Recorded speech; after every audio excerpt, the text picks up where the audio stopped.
Hi class, my name is Jada Stevenson and this is my introduction video. First, a few things about me. I'm from Newark, Delaware, and I'm 26 years old. Um, I've been in the field, I consider myself in the field since I was about 21 years old. Um, so to describe my work role, past and present, that I've encountered people who have been diagnosed with a mental health condition.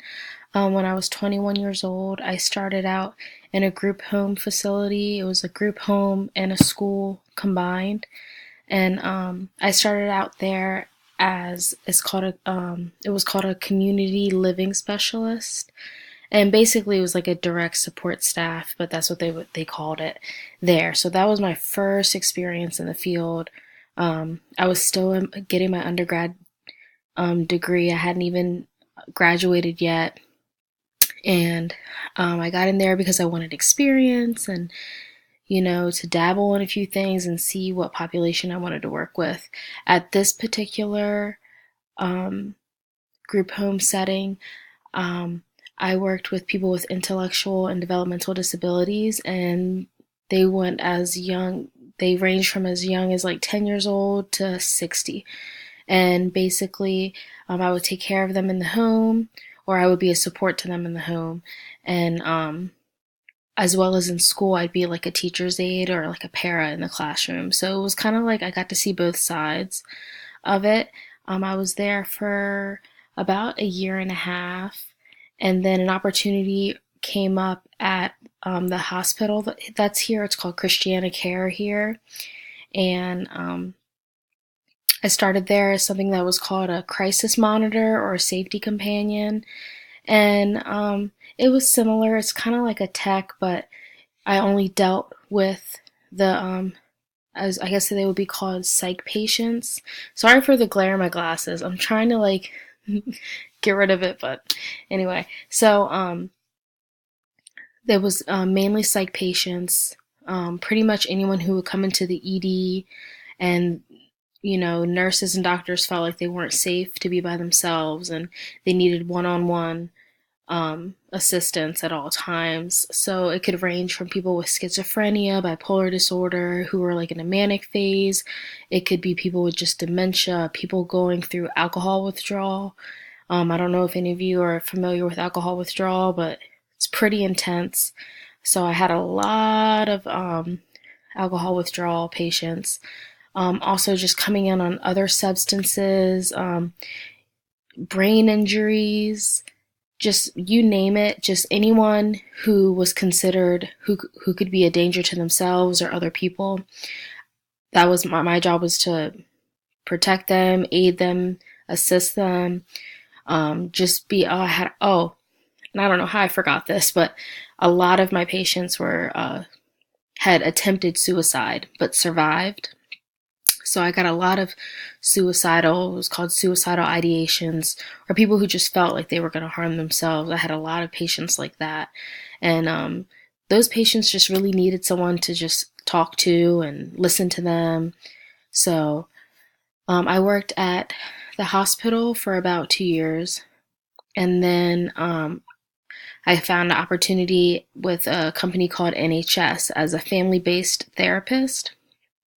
And a family-based therapist is like, it's a kind of like a mobile therapist. Like, you go to the person's home, and it was family-based because the therapy model believed in like a cohesive family will help. Like, it's not just, oh, sorry, I should have said that with family-based therapy, the focus was on the child of the family, but it wasn't just focused on the child. The therapy model believed that the whole family is involved, and it was just like about the relationship dynamics between the parent or the guardian and the child, and how everyone contributes to the situation, and how everyone needs to play their part to have a cohesive family home. And the the biggest goal from that job was just to prevent hospitalization. Like, we were like the last hope.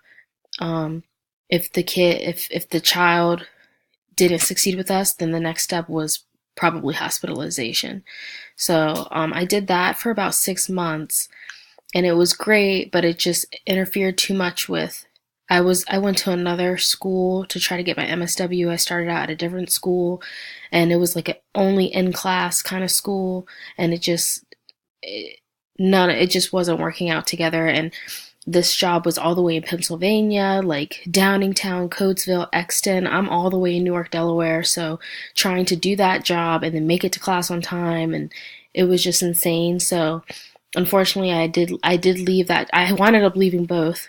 I left the school first and then left the job. But so now I'm at an agency called Community Integrated Services, and I love my job. It's so accommodating with school, and I love all my clients. I love everything about my job right now.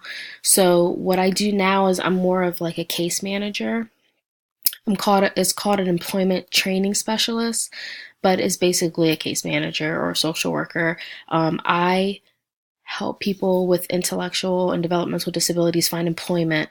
I also help them with benefits counseling. I help them maintain employment. We help try to find scholarships. We help try to get them in, find educational programs if they want to further their education, independent living, pretty much all of it. But the main focus is to try to find them gainful employment where they do make money and they can gain their independence. So we work with a range of different disabilities, and we believe that anyone can be employed. There's employment for everyone. We even try to carve jobs for people. Like one of my clients now, she's like a quadriplegic. She can talk, but everything else doesn't function. But we're trying to find her a job, and that's pretty much like what I do on a day-to-day basis. Is we have a lot of meetings, and we're contracted with a lot of places. And here we have DDDS. I don't know if that's everywhere, if that's just here, but there's a lot involved with that. So usually the population I start with is 21 and up, but I have had some clients that are younger. The reason we usually start with 21 and up because we like to wait until they're finished school, and then that's when we work to try to find them like a job or a career somewhere. So I have worked with people younger, like 16. We do have just people who just want to volunteer, people who just want, to make friends, or, the motives can be different. The majority of people want a job, they want to make money, they want to be independent, they want to, be just a normal, productive person in society. So that's usually it's 21 and up, but I have people who are in their 60s. So that is what I'm doing right now. And those are my roles. I guess I kind of already talked about my roles. I don't know if I'm going to stay here until I finish my degree because I have like 2 years left because I'm part-time. Right now, it's a really good fit for me. If another opportunity comes up, we'll see. But right now, it's like a really good balance between school and work. I mean, there is a lot of paperwork, so I'm still like trying to balance paperwork because I feel like my paperwork is never caught up anymore. But I think so far this has been the best fit for me as far as balancing school, and I feel like I am getting a lot of experience. What I want to do when I get my degree, I'm not sure what population I want to work with yet. I could go all over the place, so I don't know, but I guess with field placement and everything, it'll help me decide. And I'm sorry my video is super long, but hope you guys enjoyed it, and I look forward to meeting you guys. And I'm really super excited about this class. I love this class so far already. I'm just like so excited. So, all right. Nice talking to you guys. See you later.